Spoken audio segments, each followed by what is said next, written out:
tin voin ni a hian hei kan hua ai zol kho pui nuam le tha ni turin ro rel tu tha amamo ti kha kan thu pui deuh chu ni a kan second he ta chuan in trong kam takin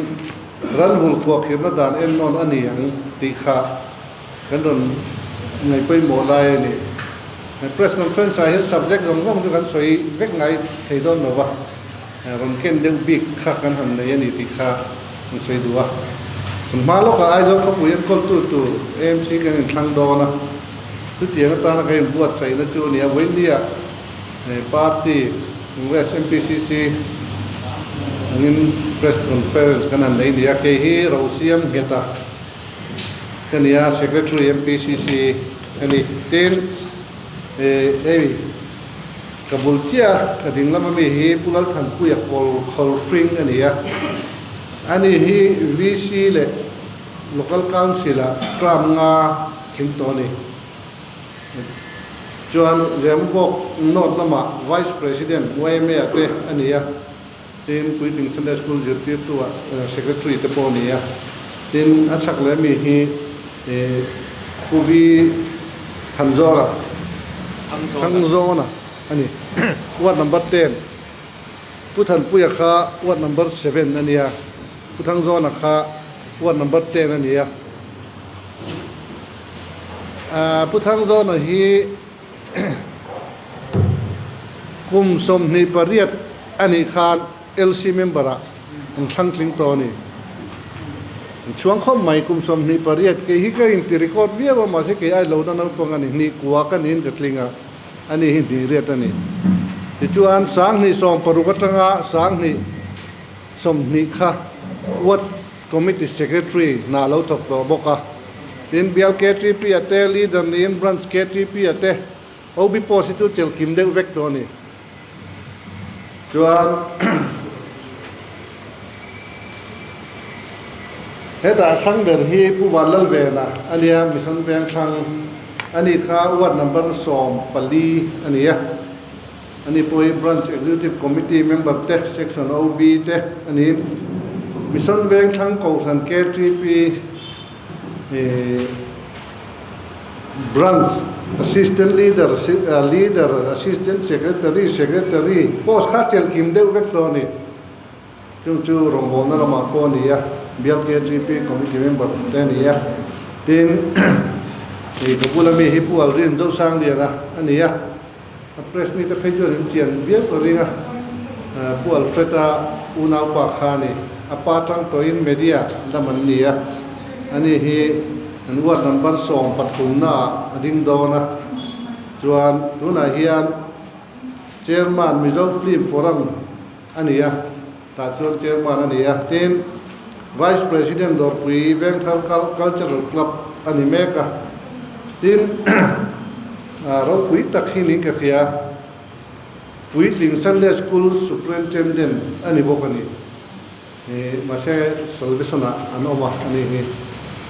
engre khole pui ting Sunday school superintendent ni hi thil ol ai ni mi alo then hi ni don lo tin chu kan sei du chu kan ho pui de kan san te hi kan candidate ta hian mi som le pani vel hi VC lama polo in mangsep local council a polo in mangsep ton nia kan soi thina ta pui kan la ron soyanga kan candidate te hi ro rel da dap chok injil chok turon ni lem lo thiam sa thluk anni ti kha kan war duwa anni hi experience nei kan la khom deu leka chu wangin ngai tom lo wang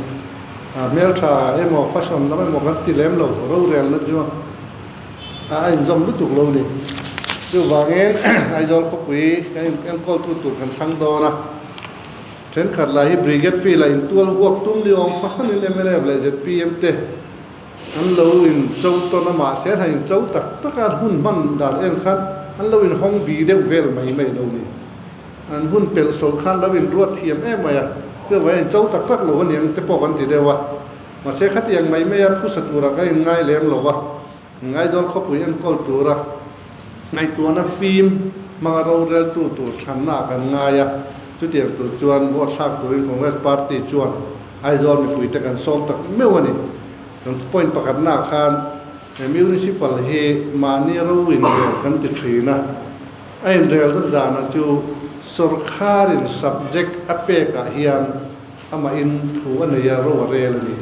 hei hi kan thatiang tok lovin kan thria a eng huna po ruling party hian a big takin VC thana te thleng hian local council thana ruling kan ti thri amai ro chu hei hi zo rama kan zir ngai tak chu institution front ani ti hi kan zir ngai ten alanga hei tu na po ta hi kan ziak langa entin na kan on pe ni parking hi municipal subject ani board of corporators sina arin azia apom to hi chu kan MLA ni mo minister pon rontima se motor pakhat po hi aron da bel thei lo thim chu tiang khop chen municipal autonomy ne yani ti kha win ne kan soi du ni in thlem nan kan mang thri chu ban kan soi lan du pakhat chu state sarkar hian anaute handuat biek le engemor biang tu rai ngai thina ma se municipal chuan a subject apeka hian municipal hian thunei na ne sarkarin thunei na ne lemlo tin subject pek bi ka ni kan han campaign na thil zong kan soi vak thi adik lo thil thatin reng kan soya tiang ani lo municipal chu ama subject chana thuwa nei ni tikha kan soi duwa chu tiang tak ani wang chuan mi then khat ten local self government an ti line ziak an khan mi then khat chuan mini city government an lo ti ve hial bokani chu tiang chuan ro re la apan hina kan soi an khan adu duwa ati kwal thei ani lem lo wa kan soi to kha me agency pakhat ang dewa zungai MLA emo agency pakhat ang dewa zungai minister emo kan ne ni chuan a minister zok khalo le injir ne le deuro seti hial hi kan duani chu municipal hian a oma ten asum mudan kong te po hi chithum ma oma state sarkar kan tia GIA granin 8 apek ngai chu constitution a point jiak laga ten finance commission hian poisa an penge nge ya chu state sarkar thuni lemlo athu lo zia chu mun pakhata chuan te hian jiaka infrastructure that lo na chuan ni som chung in municipal account na pe yanga infrastructure that na chuan ninga chung in a transfer fel turani tiani chuan a huna apel wadi chuan RBI rate in penal interest ne a rule le thim turani an tram chung apo khan MC kal to apo hian i sarkar hian a choi bel zau zawa nuai som thum te nuai som nga te a choi po ani khatiang khan municipal suma hian state sarkar hi a khulu tuk lem lo ti kha kan sei duwa tin wenia hian an war du deuh pakhata chu ran khwa khep tum chang hi kan soya nye soi bol toila a huda chu kan in bei ani maya ZPM corporator motion nge in aizol khopuya vok wul total prohibition puanna alo luta hausa kan pa sata ko chuan ke pon ka soya ngoi ro aizol khopui hi chutia dan pakhat nuaya lek ko ngot chi ni lobe Mizoram hian dan hi pahni kan mamo deu zelentina kan VC lai pon kham khoi lak te min thu ti ra chan maria kham khoi to lo ma se thin tlang a chu nom mai thei chu wangin active pahni hi kan mamo thin rural and urban ti hian ka soi thina tuna po khopui chunga rokle hemi ran kho kira te po hian A le B category hi chu kan mamo ni heta min munan ma la nei lai hian mi re thei tam takin an Christmas sum tuak te po ni an ei bel te po ni ve an in tuak ka tur mun mala nei sia te kan khap hi chu dik lo ve tin ke ngai pon hausa ka soya abi ka ken ke ma ni main spine bi kheng chan mari jar ko dor pui phe ate chuan in hok le ar han gul na wak tu rom to lo khap hi o chu ti lai chuan in loi pula ma te chuan hun la omang lim era te po hun la omang khatiang an chi khan appropriate place chu la omani khang khat tong pong blanket anga zukhu fik chi kha anin kan khelo ani ti kha kan sei du boka ten hei tu la hianin ZPM hian le MNF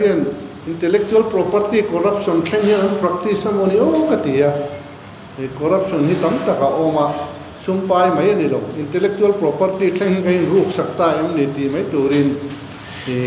aizal khopui data isia mangu te ka ti thruina an pom lowa an veng bi ka hian siam tumin ma kan la deu ngara kan uat na mate mi hring hi in sin chia tong u kan claim lai hian record fail taki ne yang u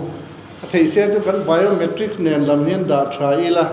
kan DNA te kan la da that thei em lo pon mi kan la claim lai hian record fail taki sia mangu ka tia ka sei lai du lo tu te khan tu na chuan agen manifesto wa an ron tel ta ni chu long khop mai ne da pakhat chu kan changin ja khia census type deu si hian data fail ta kan ne anga ya family tree thenga khatan tiang record siam tur khan ka sei thina an du lem lo wa ma se tu jan ron tia khang de kha kan se data mation ate mumal takte aizol beautification ate khopui nuam him le frisel din kan dua chu kan tlang au na lian berani khopui nuam him le frisel din kan du chu congress party chuan aizol khopui atana kan vision pakhatania a khaila ya mo tute party ang dewa vegetable supply chain han job mot te kan municipal subject ani lutuk lem lo chu wangin keini chuan constitution ina min pek mai ni lovin kan sarkar ina subject aron transfer wang chu mi deu chia hi kan malak na tu la chu kan ngai chu kan ro job na pon bikha wena kan an sei tlang pui ne chu wangin wat tina kan candidate te aizol mi puite min lo vote clean sak theu turin congress party chuan kan som tak mewani chuan chu tiang an kan ti na ko ma chuan nang ni media te po kan som tak meu chewa I thok kho wa tin kan som cheu ni lo me ta ta lo ma ni ko chu ma sa ko ka ma na ta ba ye lo mo chu ko wa ta ba ko ti ai niเนี่ยข้ากันละกันคุยเจลเขาว่าอัลลอฮ์บอกมาให้อาเฮวีเดียววันนี้กันละติดต่อเราเลยsubject ปนี้ละไอ้เจ้าพวกนี้เขาสอนเด็กสมมติว่าต่างๆอย่างมันนี่น้ำมันนี่ทุกเดือนไม่ได้น้ำมันเฟสเฟสสมมตินะมันเฟสโตถึงมันต้องการที่มันสวยหรอกถ้าพี่ตะกี้เด็กก็ไล่คุยหมดทีนะเนี่ยว่าที่ฉันต้องมีคนตัดเห็นสองนายผมก็ตั้งเดียวเรียนสองเจ้าก็ว่าไอ้ส่วนฝ่ายนั้นจุดจ้าเห็นได้กันเลยว่าเขาเนี่ยถ้าวนรอดีถ้ามีต้องเจียงตัวนี้กันอีกการมึงกันอีกการอันนี้ผมรู้ว่าอันที่ทีนั้นถ้าเสียงเขาเรียกกันเดียแล้วเจียงตัวกันนี่ว่ากันก็แล้ววนรอกันชักโชว์กันไปเขาก็ข้ามถึงข้าAMC เนี่ยแค่เพียงแค่น้ำมันนี่รู้ถึงเตาเองอันนี้เนี่ยพลังสุ่มสุ่มตุ่มแค่มีอันก็จะเพียงเขามันน่าเสียไม่ได้เลยอาใครก็ต้องตัวเสียงอะไรแค่ตัวคนเป็นที่เด็กเต้นเราสุขภาพนี่อันนั้นบริษัทที่กันใช่ไหมหรอวะทำไมเราจะก็แต่เอามาตุยห้องไปนะสตอมเรนท่วมทันเลยอัฐร์เตอมจะได้จอกเสียมากอร์ปุยริมเชียตูเวนลานกอร์ปุยเตเทนไฟทินอันนี้ยังกันเดียเฮ้ยให้กันสวยประกาศจูเสียพวกhanก็สวยทีนะมาเสียตู้มันมินผมปุยหรอกว่าเขากันคงปุยแต่กันกดแต่อิสิลินิชัวตองกันเดียวนี่หรือเป็นอย่างนี้สวยค่ะดิเจียกินี่ปนกันไอเดียจนพูดแต่เอ็นจีนไอจอคงปุยจงเฮก็สวยดานะจวนไฟอาร์มอเตอร์อย่างนี้ปัจจุบันเลยอย่างงูดิจวนกันโมดิฟายกับคอมพานีอันนุ่งเลยมาอาเฮียนตามปะอัพฟูเทกันด่างจวนกงเฮียศิลังอาขัดยัง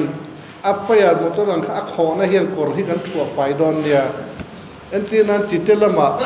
segregation point เอามาคุณละมากัน segregate ดอนนี่ที่ยังแต่ข้าไอเดียจูเอามานี่มีรับผลของอันศิลลอมอันศิลเวกตัวอันนี้ไปจะช้า อเพียดไฟตู้เดนลำมอเตอร์รันหัวเวกตัวนี่ข้างกันลัดลิ้นเราพอนอาศิลเละอากอร์ชัวฮิจุกันลิ้นนังกันตีมาเชตุนมินละผมปุยเลี้ยมเราว่าเจ้าบางเองกันจบนกีริเอลุยาอัลลูดขจละพุทธอัลลูดทางตัวเราเพราะว่าเนี่ยสต็อกป่วยเนี่ยมันเสียมาตั้งจนเซกรีเกตตัวเฮียนมากันลากะลุยเห็นทางมาเฟลตะกะเทียร์ไฟฮิจุตุ่มนั่นจุกันเลยหรอApoi number 2 ayan municipal extension ka ya ho anti lo ni kai so ta ida ma ko se ya chamo ke ta na ni lo ko ma ya ta am sin kan ta na ma lo so to na ANC so ka ni ta ko pa a ni lo ba ko so san ko ni la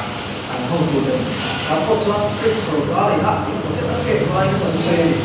tin ai ko ma ya ko discussion kan so ma lo ko ma ko这边我说的这个看很少的是因为手高看松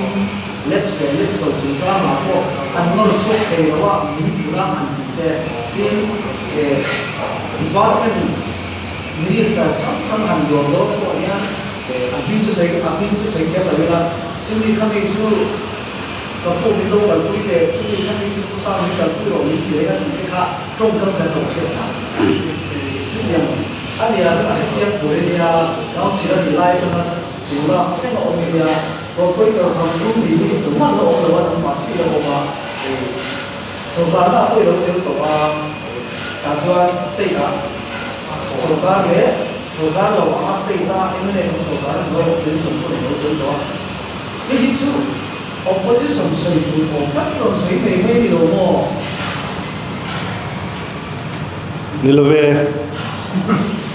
อาชันจุตัวนั้นเห็นลับกันในโลกที่กระสวยเรื่องนี้มันจำเป็นกระสวย AMC เห็น financial year กันจุยเวลกันปอยสาลับสิ่งไอโลมันตลอดทั้งหมดมิจฉารัมสุดคาร์จอกอินIN คนน่าขันลับสันเนี่ยมินเป็กมันหลงจวนกันจานไม่เท่ทีนมินเป็กมันตัวปนเกนินrequirement ข้ามีcertificate กันเป็กมันหลงจวนปอยสาหลงลุดมันหลงเวทีอันลับล้ำนี่เราวิน deficiency วางจอกกับปอยสาข้ามหัวมูเราเทจุกันนี่ที่จุกันเขียทีนนั่นส่วนขันอันดัววางเฮียน municipal ซุ่มค่ะbasic principle นี่ก็สวยเรียกเทเรากอลไลล์เรียนนี่พอนะ interest เนี่ยนะเป็ดเท่าค่ะขจุดูนะพอหน่วยสมทุนสมงาอันจ่อยเอามาลงสเตทสคาร์จอกินตีไล่ค่ะกันสวยดูตีนเนี่ย ruling ตีไล่เบลฮิเกจุกันนี่เบลวะมินิสเตอร์มูปุยตูเรียนตู้บะกะละซ้อมเราอันมานี่จอกเห็นมินเราเสียเบี้ยวขัดเดียงขัดจุอินสวยเทแล้วเลยให้ไล่สเตทเราเรียนนะมิวนิสิปัลอินจูนะบ่รู้ว่าnarration จะตีสวยตูทุกลิงกันง่ายเลยนี่ไอ้ชักรู้ว่าตีแต่จู personality crisis ก็สวยตัวค่ะก็ดินหัวหน้าจิริยันกับ VCP นี่ปนมีตรงกันต้นห้อง VCP โตกันเตียไป AMC โตกันเตีย minister เลยละ minister โตกันนี่เลยโตกันยังกันรู้โชว์เสียดอนก็สวยตัวมาจูกัน quality เฮียนตัวตั้งไงกันเนี่ยกันหมอบผลในเฮลักเกนกันเทียบเทียมจวนมีว่าจ่าเราวันนี้เรามันกันหมอบผลนะวางเนี่ยนะตัวจวน minister กันหัวตัวจวน secretary กันหัวมินเราหัวคุยแต่ตีทุกคนแล้วก็โซนาตานจนกับวิจารณ์ครบไอ้พวก AFC เนี่ยเป็นในตรงชื่อทุกคนชื่อตัวผู้ตัวฉันแต่ตัวเสียก็สอบอะไรกันไอ้ทุกคนนี่สุดสอบได้ยิ่งดูสลับยิ่งเป็นที่เขาว่าไม่ได้อุโมงค์เป็นทั้งตัวเองยิ่งดูว่าที่นั่นเราขัดเดียลูกก็ตัวใช้เทียมก็จะรนละชั่วเรา constitution นะ grant in aid เปลี่ยนเดียวมาแล้วเป็กเราว่าด่านะบอกเชียดนะจอกขรอนใส่เสลาอินใส่ไทยนะจีนี่เราข้าข้าจุกันโพลนี่เดินเราก็ไงตัวเราตู้โพสอนข้าเราเสถกตัวรอเลย grant in aid soเป็กตัวเรานี่ริงอ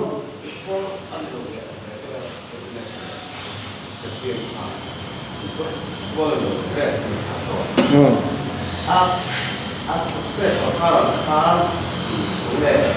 MC เป็นคนไม่ต้องศึกษาเทคส่วนตัวของนักสงฆ์ก็เทคส่วนตัวเนี่ยเรื่องเส้นทางอันที่ละมาขจวนนี่ส่วนข้ารังโปนี่ก็คือเราก็ต้องหนาที่จวนนี่กันมุดหัดเขากันมุดหัดล้างพื้นกับเขียที่นักเสียงข้างอัน obligation นี่ไว้มินเป็กไงนี่ข้างอันปัตตานีวางมินเป็กทั้งทั้งว่าที่นักเสียงรับเลยรับเราไล่ขจูเกี่ยนี่ละมาจังrequirement ข้ามี certificate เป็กutilization เตกันเป็กชัดต้องเราวางแต่พอการ delay อย่างถึงนะคัดเดียงเราเราขจวนเฟลวางเลยส่วนวางลำที่ละนี่เราวิน obligation นั่งจอกันบนเป็กข้างง่ายถึงที่มันนี่ไม่เราจูทิลปากาเราจูกันหนึ่งจูจะได้อุเรกะสุรคาร์มานีพาร์ตี้หรือว่าสุรคาร์เห็นกันล้อมพลางคุยกันเขียคอนเกรสปอนี่ MNF ปอนี่ ZPM ปอนี่กันพาร์ตี้นั่งสุรคาร์จวนเคลมจวนอันมุกิดเดียวอดีตดอกกระเสยวักโลอันปัลจัมเดียวตัวนับว่าอันละสุรคาร์โลไว้ที่นั่นช่วยได้ไหมคอนเกรสปอนี่เท่า MNF ปอนี่เท่ากันพาร์ตี้เราเทสเตตรันสุรคาร์กันพาร์ตี้เรามิวนิสิปลาสุรคาร์กันพูดไอ้เบี้ยกันหน่วมเดียวนี่เราโม่กันติดเดียววิ่งจบกันนี่ถ้าเขาจะเรียลิตี้ตักก็ใช่นี่คือจุดที่สุดมีสุขภาพเสียตาMC สุขภาพน่าเสียอันเดียวกันอันปุยทะเลวานกี่ตันอันปัลจุดเข้าไปเจ้าเมื่อเราจะขยับไปโปรโตคอลอมเวกพาร์ตี้ก็โปรโตคอลอมอันมานี่พอนั้นใส่เท่ากันเขาตัวที่เฮียนมินหุสิตอันที่เวทเท่าอันดาเตเวเลยเท่าMLAที่เฮียนมั่งข้าจุมีเจ้ากันแล้วจุกเกตตกลงว่ากันนี่ไหมอ่ะนั้นมาสักพักเดี๋ยวจะรู้ว่าไม่ได้ละว่าข้าจุกันเขาตัวนั้นแล้วเรียกหลังจุก็อีกครับกันเราเราช่วยแล้วกันฉันเป็นเรื่องยูนิสบันกันก็เด็กนักกินกับเธอละก็เดี๋ยวว่าพวกกันดีลมีอะไรด้วยว่าสองปะกัวมาเป็นหนึ่งสองปะกัวเย็นสักเงี้ยจะนี่หนึ่งไม่ใช่มาให้ไม่เสียไม่อยากกันสดข้าหลังจุกันตีกันสดข้าเราป้อนปฏิบัติปะกัวได้จุกันหล่อมังว่าจะจุกันตีเดียวว่ากันมีเทรนด์คัตเตอร์นะมีดังจนหนีหลังหันตีแม่ผมถ้าจะเอาวัดฉากมาว่าไม่เราจุกันpolitics จุนหัวบ่รัวกันรัวดิground root ground นะเองนี่ตีข้างไงตัวละกันดิเดตตีแต่แล้วมาจุกันสวยงเจียคานมานี่เวงพอวอดลงหุดเนี่ยตะคันนี่เดี๋ยวคลัดเจริญนี่จู่วางอินเชียงอินตีมัดเทนี่เราว่าอย่างจ้างเสียงเห็ดละตัวเตียบินอ่านคุ้มกัดลังงานสีเราเฮียมอราละจังบุญแล้วชูมาโวตสิไอ้ครั้งได้ยังนี่จู่วางเห็นกันดิเดตเอ็นอุลานมานี่เวงเราโวตเราหุดเจ้าตัวทีนั่นเนี่ยตัวนั้นอันหูพายทุดมาชั้นตัวที่วางเท่านี้เจ้าวันจันทร์สิกันไหนกันใช่ไหมครับมีร้านที่ใส่พวกนั้นที่พวกมีร้านครับแต่ในนั้นแล้วพวกนี้เสียพวกนี้ผลทุกแบบทุกอย่างอาทิตย์ละบาทจนผลรู้แต่อันรุ่นนู้นเสียแล้วต่ำนักขันมาโมเวทเท่าว่าไม่เราจูกันมีร้านเนี่ยที่ข้างในตัวละ experience เนี่ยนี่เวทเดียวเท่าว่านี่เด็กนั่งไม่กับเลยแล้ววักสักทีแบบวักหมดมันก็มีหลายเช่นที่การใช้ภาษาเสียดีอันนี้เราวางกับวิก็จะท้อวางกันหลายระวางโซ่กันอย่างมีหลายเช่นที่การใช้ภาษาเนี่ยในจีน state สุรการจุ่มจาง state สุรการไล่เลยไล่ข้า AMC ฐานะฝูลงนั่นไล่ข้าจูเอ็นตินัน AMC อันนี้ state สุรการไล่หรือวันสุรการจวนอาหุ่นตะกับปุยซาเป็กหรือแต่คันเส้นทางนั้นส่วนเขาก็มันนี่พาร์ตี้ดังซูอันมานี่พาร์ตี้เวกข้า AMC อาสุรการจวนสเตตอันเขาตัวเด็กขันปุยสักเป็นโลมาเซ อันจุลๆเขางำเหล่าแรงตัวน่ะตัว financial เก่าตาคัน AMC budget อะค่ะvital เสส่งvital เสจะส่งปัจจุบัน 0.17 นั่นเนี่ยจะส่งปัจจุบันที่ชวนข้าจะจังคัน 10.25 เตะข้าชัวมาเราถอดชัวเวตัวเราเนี่ยตาที่ชวนstate finance state จังอิน 22.34 more a percent in ที่ชวน15 finance จังอิน 67.41 ที่เวลคันเราเนี่ยตาอันตุ่มตัวข้างช่างช่างอาคารข้างอันปอยสักหมู่ตัวข้าชัวเชียงซา a percent ก็เน้นเซนเฟลซาครับ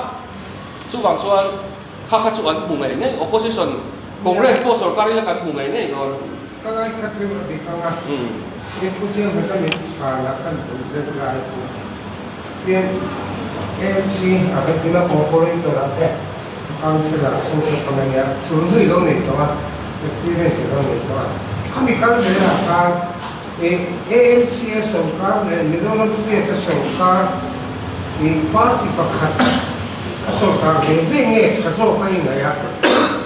AMC やopposition などはステーションからかなりジョークライターถ้าจอกจุกับให้เทียมนั้นเราไม่เราจะตั้งเสียงคันหมอพูดในรังลักก็เสียงคันมิ่งจะช่วยเราคุยตักตะกันเราพอมาเสียตักตะกันได้ช่วยนี่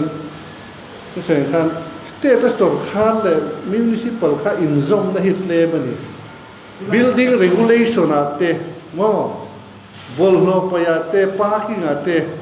ที่ขันกัน subject ขันเอ็มขัน step ปนรอนที่เอ็มตัวนั้นในจวงโลนี่กีนี่ปนกัน subject กับวางขัน step วัดล้นนะเอ็มชั้นตัวปองจวงโลคือวางเอ็มอามาอักลฟังเวทีอย่างอดีตว่าละเอ็มเงียงอ่ะพอถัดเพราะว่าไม่เราจะอุณากันอินดังกันหัวจวงหรือว่ากันอินว่าไงถ้าว่ากันอมสังอันเดียวที่นี่ไม่ตัวละกันไงถ้าจอกเลยเชจอกจูคอมเมนต์จูก็ไปเทียมเลยมาเลยฮัลโหลโมเมนต์